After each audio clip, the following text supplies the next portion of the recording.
દીકરીને બળાત્કાર કરવામાં આવી અને સાહેબ જે રાક્ષસે એનો બળાત્કાર કર્યો ને એને જોવા લાયક પણ નથી રાખી।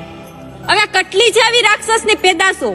અને નમસ્તે દોસ્તો, કોલકાતાની અંદર એક મહિલા ડોક્ટર સાથે દુષ્કર્મ કરવામાં આવ્યું છે, તેના વિશે આ બહેને ખૂબ સરસ વાત કરી છે।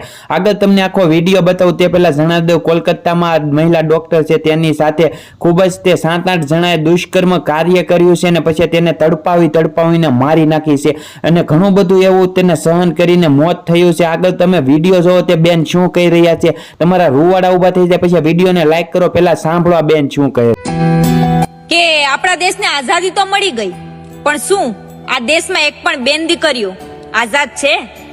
નહીં। અરે બહુ લોકોને એવું કહેતા મેં સાંભળ્યું છે કે દીકરીઓને સંસ્કાર આપો, દીકરીઓને હથેળીમાં રાખો, દીકરીઓને ટૂંકા વસ્ત્ર ના પહેરાવો। માની લીધું, દીકરીઓને સંસ્કાર આપ્યા, દીકરીઓને ભણાવી અને છેલ્લે ડોક્ટર પણ બનાવી। જોયું ને એનો શું વાક હતો?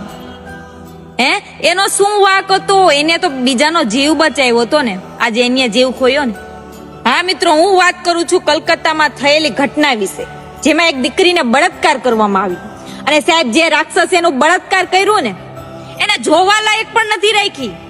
હવે કેટલી છે આવી રાક્ષસની પેદાશો અને ક્યારે આ દેશની દીકરીઓ ઇજ્જતથી જીવશે? અને શું વાક હતો એ દીકરીનો?